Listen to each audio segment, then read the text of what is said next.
Good morning বন্ধুরা, কেমন আছো তোমরা সবাই? আশা করি ভালো আছো, সুস্থ আছো। আমি আছি মোটামুটি, শরীরটা একটু খারাপ আছে আজকে। যাই হোক, সবাইকে জয় গোপাল জানিয়ে আজকের ছোট্ট মিনি ব্লগটা শুরু করছি। সঙ্গে থেকে সবাইকে অনেক অনেক শুভেচ্ছা, শুভকামনা সারাদিনে। সকলে খুব ভালো থাকো, সুস্থ থাকো। চলো তোমাদের সঙ্গে শেয়ার করি কী রান্নাবান্না হচ্ছে সকাল থেকে আমাদের বাড়িতে। তো হাজব্যান্ড কাছাকাছি করছে নিচে, আর এদিকে কী হচ্ছে রান্নাঘরে চলো দেখাই। কালকে ডাল আছে, একটু গরম করছি। এখানে এখনও ভাত ফুটছে, আর এখানে আমি কুমড়ো আলুর তরকারি করেছি।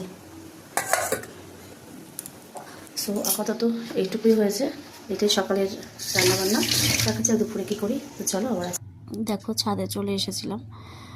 ওর অফিসে লেট হয়ে যাবে, আমি ওকে বলতে এসেছি তুমি যাও। ও বললো যে ঠিক আছে, তুমি মেলতে মেলতে আমার শুকিয়েও যাবে।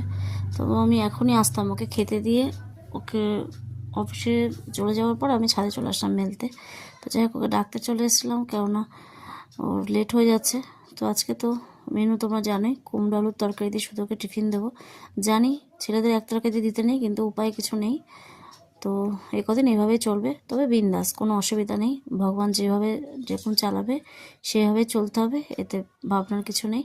সকালবেলা হাজব্যান্ডের হাতটাও পুড়েছে, আমার হাতটাও পুড়েছে। তো চলো নিচে যাই, হাজব্যান্ডকে টিফিন বানিয়ে দিই। সো দিদিভাই এসে আমাদের গাছে থেকে বেলপাতা, দুব্বা আর পান পাতা দিয়ে গেল, আর একটা আকন্দ ফুল দিয়ে গেল। তো চলো গোপাল সোনাকে ওঠাবো, পুজো দেবো। আর আমার গাছে তো রয়েছে গাঁদা ফুল, বাড়িতে তুলসী পাতা। সো দুব্বা কিছু তুলে নিলাম, এই যে আকন্দ ফুলটা দিয়ে গেছে শিবের মাথায় দেওয়ার জন্য। তো ভালো লাগছে। তো আর ফুল আর এর থেকে বড় হচ্ছে না। তো যাই হোক, এখন আমি গোপাল সোনাকে পুজো দেবো।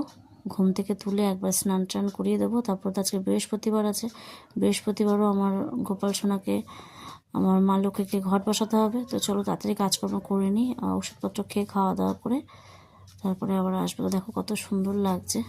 ভোলানাথকে মাথায় জল দিয়েছি, গোপাল সোনাকে স্নান করেছি, দেখো কত মিষ্টি লাগছে দেখতে। সো তারপর চলে আসলাম দুপুরে রান্নাবান্না করতে।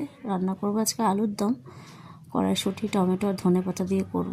আর চালটা আমার বাড়ন্ত ছিল আজকে, তো বেলার দিকে চাল এসেছে, তখন আবার ভাতটা বসিয়ে নিলাম বেলার দিকে। আর এখানে ছেলে মেয়ে পড়াশোনা করছে। আর এই যে আমি ধনে পাতা দিয়ে আলুর দমটা করে নিলাম, একদম নিরামিষ, কারণ আজকে এক তরকারি হয়েছে। সকালে এক তরকারি হয়েছে, খাওয়া হয়ে গেছে। দুপুরে এক তরকারি, এটা দুপুরে রাতের জন্য।